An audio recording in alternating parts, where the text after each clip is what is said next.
Hello नमस्कार, मैं doctor Surendra कंसली ज्योतिष आचार्य ज्योतिष की इस नई श्रृंखला में आपका स्वागत करता हूं। आज कुंभ राशि यानी एक्वेरियस साइन के बारे में चलते हैं। आज मैं आपको बताऊंगा कि कुंडली के प्रेडिक्शन के समय सबसे पहले हमें देखना पड़ता है कुंभ राशि का। यदि विवरण देखते हैं तो कुंभ राशि में ये देखना पड़ेगा कि इस समय वर्तमान में कितने ग्रह उच्च के हैं और कितने ग्रह यहाँ पर अपनी अवस्था में ठीक है। यदि जातक का अभी इसी समय जन्म होता है तो हमें लग्न के आधार पर देखना है कि कहां कहां पर कौन कौन से प्लेनेट्स हैं।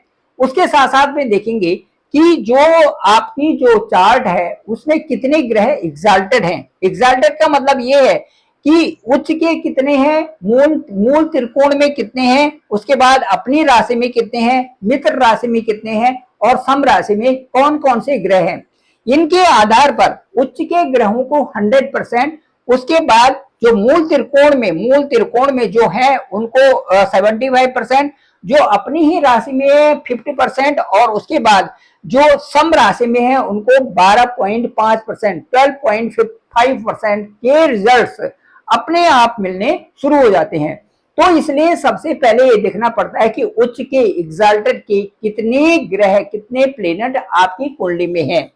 अब इसके बाद मैं ये देखना चाहेंगे कि जैसे जैसे सूर्य हैं तो सूर्य को देखना अपने उच्च के हैं तो कौन सी राशि में होंगे, मेष राशि में होंगे।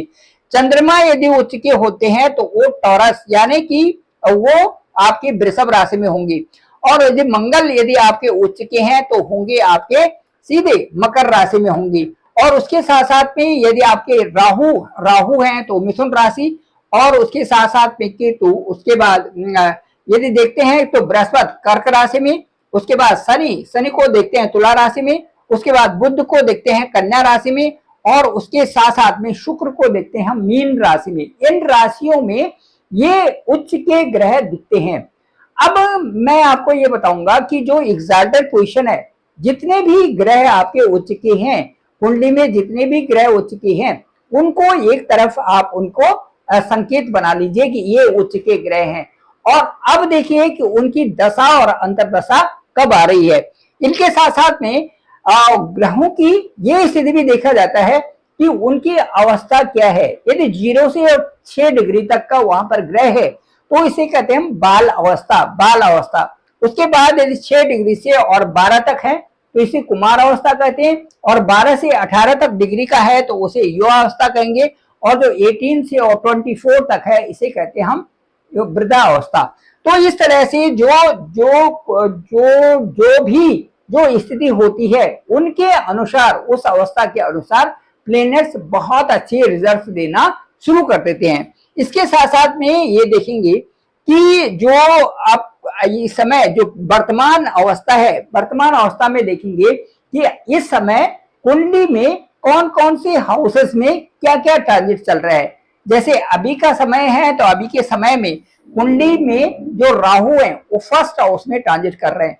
फर्स्ट हाउस यानी कुंभ राशि में ही राहु का ट्रांजिट चल रहा है। तो इसका मतलब सीधे सीधे ये हो गया कि परिस्थितियां ऐसी चल रही हैं जिसमें आपके साथ में एक तो आपकी जर्नीज बनी हुई है, दूसरा आप अपने स्वास्थ्य का बहुत अच्छा ध्यान नहीं रख पा रहे हैं, तीसरा जो है इसके साथ साथ में भागदौड़ बनी हुई है, और चौथा इसके साथ साथ में ये है कि पैसा भी जिस तरह से आपके पास आ रहा है वो पैसा भी इस समय एक ऐसा असमानता वाली स्थिति बन रही, इनडिफरेंस बना हुआ है कि पैसे का जो रूटीन जो चल रहा था उसमें भी कहीं ना कहीं कमी आ रही है।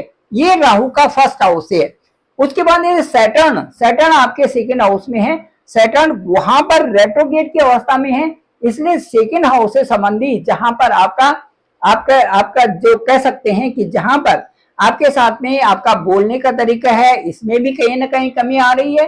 उसके साथ साथ में जो आपका जो परिवार है वहां पर भी कई तरह से आप उनके साथ में वो सपोर्ट नहीं कर पा रहे हैं कि जो आपको सपोर्ट करना चाहिए। और धन का तो जो स्थिति है वो ये कह सकती हैं कि कभी धन आ रहा है तो कभी धन नहीं आ रहा है।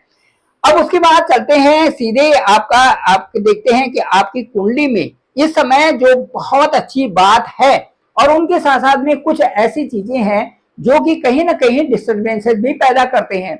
अभी जो मंगल का जो ट्रांजिट था वो आपके 7th हाउस में था और ये था 6 जून 2025 से मंगल आपके 7th हाउस में यहाँ पर थे।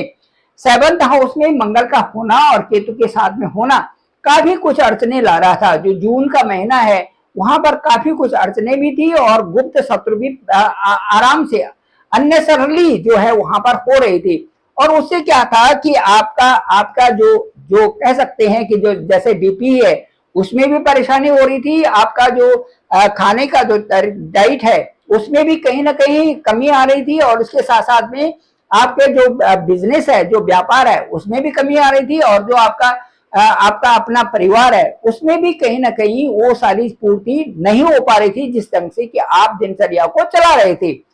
अब जो ठीक 28 कहेंगे कि 28 जो जुलाई है तब से जो जो मंगल है, जो मार्स है, वो आपके 8th हाउस में चले गए हैं।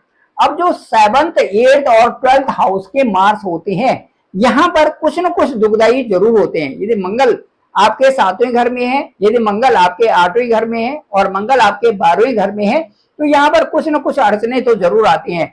आप ये समझिए कि स्वास्थ्य से संबंधित भी होता है, स्वास्थ्य आपका ठीक ठाक चल रहा है, लेकिन अभी जो है ऐसी स्थिति आ गई है जैसे 8th हाउस में मंगल चले गए, स्वास्थ्य पर प्रभाव होता ही होता है। या तो कहीं आप पानी नहीं पी रहे हैं, कभी आपका बीपी बढ़ रहा है, कभी आपकी डाइजेशन से संबंधित प्रॉब्लम्स हो रही है, और इस तरह से कुछ न कुछ अड़चने वहां पर आती हैं। तो ये जो मंगल अभी आए हुए हैं आपके 8th हाउस में ये 28 जुलाई से यहाँ पर आ रखे हैं, और यहाँ पर ये ठीक रहेंगे 13 जो नवंबर 2025 तक ये 8th हाउस में ही रहेंगे। यदि कुंभ लग्न आपका है और कुंभ राशि आपका है तो कुंभ राशि से भी देखेंगे तो 8th हाउस में मंगल है, और कुंभ लग्न से भी देखते हैं तो 8th हाउस में मंगल है। तो कहने का मतलब है कि मन का यदि प्रभाव भी देखते हैं तो मन मतलब ये कहने का मतलब है कि कहने का तात्पर्य मेरा ये है कि मन की स्थिति बहुत अच्छी खुशी वाली स्थिति नहीं है, उसको आपको क्रिएट करना पड़ेगा, उसको आपको अच्छाई की तरफ, पॉजिटिविटी की तरफ आगे ले जाना पड़ेगा, और उसमें आपको ये मानना पड़ेगा या तो आप जो है वहां पर बहुत धार्मिक प्रवृत्ति के हो रहे हैं, आप मंत्रों का जाप कर रहे हैं, और साथ साथ में आप उन चीजों को कर रहे हैं जहां से कि आपको एक अच्छी सी पॉजिटिविटी बनी रहे। तो यदि आप ऐसा कर रहे हैं तो जो 8th हाउस का मंगल है उसका उतना प्रभाव आपके ऊपर नहीं होगा कि कुछ दान भी करना, मंदिर भी जाना और ये सारी चीजें। तो अब जो है 8th हाउस में यहाँ पर मंगल रहेंगे 13 सितंबर 2025 तक, जो कि 28 जुलाई से यहाँ पर चले गए हैं। तो इसका ध्यान रखना भी जरूरी है कि भाई मुझे डाइट में क्या लेना है, क्या नहीं लेना है। साथ साथ में चूंकि सूर्य भी आपके सूर्य और जो बुध है, ये जो मरकरी एंड सन है, ये आपके 6th हाउस में, 7th हाउस में केतु है, और उसके साथ साथ में मार्स है आपके 8th हाउस में। तो पाप कर्तरी योग बन रहे हैं आपका 7th हाउस में। कहने का मतलब है कि बहुत अच्छा बिजनेस नहीं, बहुत अच्छा पार्टनर नहीं, बहुत अच्छा स्पाउस नहीं, साथ साथ में जिनकी शादियां नहीं हुई उनके साथ में कुछ न कुछ परेशानियां यहाँ पर लगी हुई है। क्योंकि 7th हाउस यदि पाप कर्तरी योग में होगा तो उससे क्या होता है कि कई सारी चीजें उस समय टाइमली वो हो नहीं पाती। अब क्या होगा कि यहाँ से जो आपके 6th हाउस में जो सूर्य है वो 7th हाउस में चले जाएंगे 16 अगस्त को। 16 अगस्त को जैसे ये आपके 7th हाउस में जाएंगे तो यहाँ पर एक ग्रहण दोष लगता है, क्योंकि वहां पर केतु है। लेकिन फिर भी क्योंकि वहां पर लियो साइन का ही घर है, वो सूर्य का ही घर है, इसलिए यहाँ के रिजल्ट्स आपके 7th हाउस के रिजल्ट्स जो पहले बहुत ठीक नहीं थे वो रिजल्ट्स अब 7th हाउस के अच्छे होंगे, जिनमें व्यापार भी शामिल है। तो जिसमें स्पाउस से संबंधित भी जो आपके उतार चढ़ाव आ रहा था वो भी ठीक होंगे, और साथ साथ में यहाँ पर मुझे ऐसा भी लगता है कि जो आपका व्यापार है वो अच्छा चलेगा, और साथ साथ में आपकी जो ट्यूनिंग्स है वो भी कहीं ना कहीं ऐसा लगेगा कि ये ट्यूनिंग्स कभी बहुत अच्छी हो रही है, कभी थोड़ी सी उसमें खटास जरूर आ रही है, क्योंकि यहाँ पर ग्रहण दोष भी उसमें है। लेकिन फिर भी लियो का अपना स्थान होने से, जैसे बोलते हैं कि समराशि, अपनी स्वराशि में जब भी कोई ग्रह जाता है तो स्वराशि में जाते ही वहां पर 50% रिजल्ट अच्छे हो जाते हैं। तो इसलिए 50% को साथ लेते हुए हम ये कहेंगे कि 16 अगस्त के बाद जो आपका पार्टनर है, जो आपका स्पाउस है, जो आपका साझेदारी है, जो आपका व्यापार है, उसमें उन्नति जरूर होगी। उसमें अच्छी ट्यूनिंग से अच्छी आने की संभावना बन गई है। अब 16 अगस्त से ये होगा। उसके साथ साथ में जो मार्स है ये यहाँ से 13 जो सितंबर 2025 तक आपके 8th हाउस में रहेंगे और उसके बाद ये सीधे आपके भाग्य स्थान में यानी कि जो लक हाउस में 9th हाउस में चले जाएंगे और ये 13 सितंबर को यहाँ पहुंचेंगे आपके ठीक 9th हाउस में पहुंचेंगे। अब 13 सितंबर को जैसे ही यहाँ पर पहुंचेंगे लक हाउस में पहुंचेंगे तो यहाँ से जो मंगल का जो प्रभाव होगा वो आपके लिए कई महीनों में अच्छा होगा, क्योंकि आपके कार्यों में अच्छी तेज गति भी आएगी और कार्य करने का जो मेथड्स है वो भी आपको अच्छे दिखने को मिलेंगे। लक हाउस में यहाँ पर जब मंगल आएंगे तो मंगल यहाँ पर लक हाउस में रहेंगे 13 सितंबर 2025 से और 28 जो आएगा 28 जो अक्टूबर 2025 तक आपके ठीक लक हाउस में बने रहेंगे और 28 अक्टूबर को ही फिर वो यहां से चले जाएंगे और अपने ही हाउस यानी 28 अक्टूबर को मंगल ठीक अपने ही हाउस यानी कि 10th हाउस में चले जाएंगे, जो कि आपके लिए नौकरी के लिए, व्यवसाय के लिए, आपके कार्यों के लिए, आपकी प्रोफेशनल इनकम के लिए, आपका जो फाइनेंशियल ग्रोथ के लिए, आपके करियर के लिए बहुत अच्छा होगा। जैसे ही 28 अक्टूबर आते हैं इसमें मंगल का गोचर बहुत ही खूबसूरत होगा, जिसमें कि आपका पराक्रम भी बढ़ेगा, आपके कार्य करने के ढंग भी बढ़ेंगे, साथ साथ में आपको सोर्सेज ऑफ इनकम भी यहाँ पर होगी 28 अक्टूबर 2025 को, क्योंकि मंगल अपने ही घर में 10th हाउस में होंगे।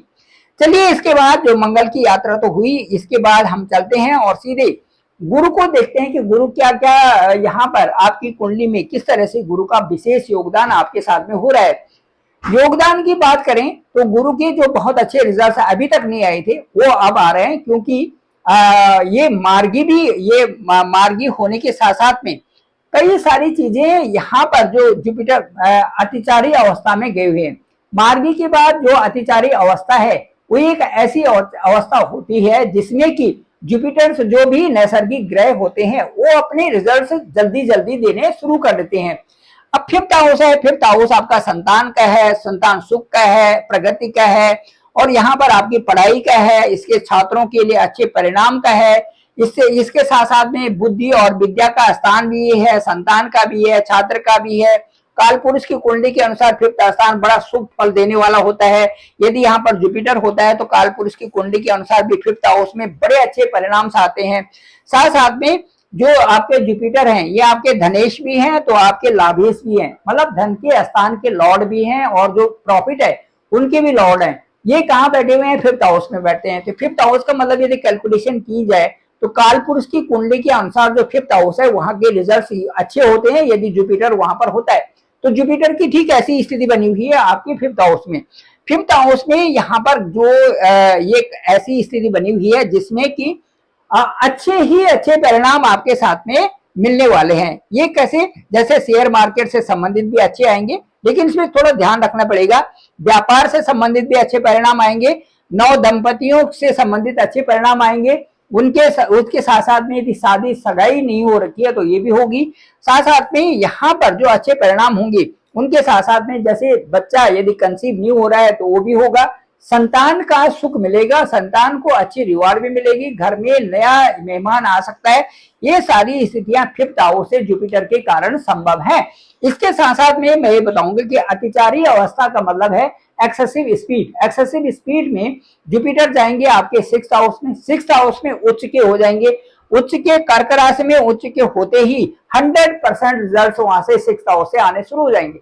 6th हाउस को देखना पड़ेगा कि 6th हाउस क्या है। 6th हाउस आपका कंपटीशन का है, 6th हाउस आपका सर्विस का है, 6th हाउस आपका उन कार्यों का है जो पेंडिंग पड़े हुए हैं उन कार्यों को करने का है, 6th हाउस आपका रिलेटिव्स का है, 6th हाउस आपका कोर्ट केसेस का है, 6th हाउस आपके कई सारी चीजों का है जहां पे कंप्रोमाइजिंग तरीके से जुपिटर आपके सारे कार्यों को करने जा रहे हैं। तो जुपिटर का यहाँ पर जैसे ही यहाँ पर आएंगे और वैसे ही कई सारे चीजें यहाँ पर आपके साथ में होना शुरू हो जाएंगे। अभी जुपिटर अपने ही नक्षत्र में यानी कि 13 जो अगस्त है यहाँ से ये अपने अनुराधा नक्षत्र में जाएंगे। अनुराधा नक्षत्र में ये जो 11 महीने का टाइम होगा, 10-11 महीने का जो समय होगा, ये बहुत अच्छा समय आपका रहेगा। कई तरह से यहाँ पर अच्छे रिजल्ट्स आपको मिलेंगे। और जो 11 महीने का टाइम होगा, ये 13 अगस्त से ये स्वर्ण काल शुरू हो जाएगा आपके लिए, और ये जो चलेगा 18 जो जून है 2026 तक, ये बहुत ही 11 महीने का आपका स्वर्ण युग होगा, स्वर्ण काल होगा।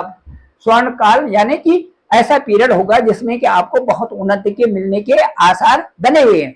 अब इस यहाँ पर यदि छठे हाउस में भी आते हैं स्पीड में, तो ये पीरियड जो होगा जब छठे हाउस में जाएंगे, तो इस पीरियड को हम कहेंगे कि यहाँ पर जो आएंगे 18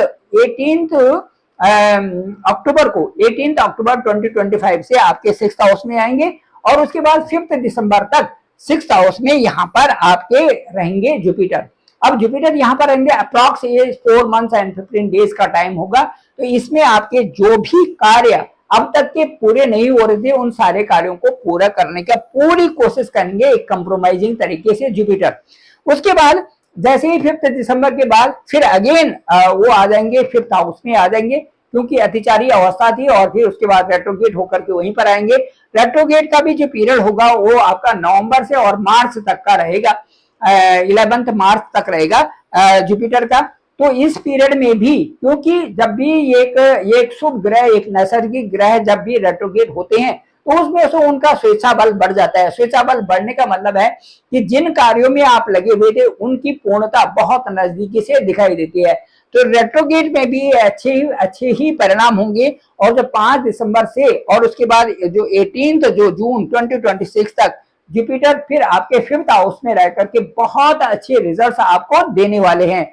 कुल मिलाकर के यदि कहें कि ये समय आपका शेयर मार्केट से संबंधित भी अच्छा रहेगा। मिथुन के कुछ रिजल्ट्स, मिथुन राशि में जो पुनर्वसु नक्षत्र है, उसका पुनर्वसु नक्षत्र में जैसे 13 अगस्त से जा रहे हैं, पुनर्वसु का नक्षत्र है पुनः स्थापन करना, नई चीजों को लाना, नए ज्ञान को प्रकट करना, नई चीजों को फोकस्ड करना, या जो चीजें आपके नहीं हुई थी उनको फिर से दोबारा शुरू करना, और उस क्षेत्र में बहुत आगे बढ़ जाना। ये पुनर्वसु नक्षत्र में जो जहां पर की गुरु जा रहे हैं, और कुंभ राशि वालों के लिए विशेष फायदेमंद इसलिए कि 5th हाउस में है, और 5th हाउस में यदि कालपुरुष की कुंडली भी देखा जाए तो 5th हाउस एक ज्ञान का है, बुद्धि का है, और यहाँ से हमारे कार्यों का संपादन किया जाता है। उस स्थान में है जहां से हमने अपने कार्यों को आगे बढ़ाना है, और यहाँ से सफलता जरूर मिलनी ही मिलनी है। अब जो 11 महीने आपका 18 जून 2026 तक, इनका आप भरपूर आनंद लीजिए और खूब मेहनत करिए। मुझे लगता है कि कुंभ राशि वालों के लिए एक स्वर्ण काल ही ये साबित होगा। Thank you very much. Doctor Surendra Khansali, description पे नंबर है 9868280191, और ये चैनल जो है डॉक्टर सुरेंद्र खंसली के नाम से है। आप जरूर सब्सक्राइब करें, सभी लोगों तक भेजिए ताकि सबको इसकी जानकारी हो सके। Thank you very much. फिर भी आपकी कुंडली बहुत महत्वपूर्ण होती है, क्योंकि कुंडली में जो नटाल हॉरोस्कोप है उसमें असेंडेंट क्या है और साथ साथ में ग्रहों की स्थिति क्या है, कब दशाएं आ रही है। जो जुपिटर की दशा है तो बहुत अच्छे परिणाम आपको मिलने वाले हैं, और इस तरह से देखेंगे कि कब जुपिटर की दशा है और किस तरह से उनके अच्छे परिणाम से निकलते हैं। ये सारी आपकी जो नटाल हॉरोस्कोप है, date of birth, place of birth और टाइम ऑफ बर्थ के आधार पर इसको देखा जा सकता है। मेरा डिस्क्रिप्शन पे नंबर है 9868280191। Thank you very much. आप सभी का आभार, आप सभी का बहुत बहुत धन्यवाद।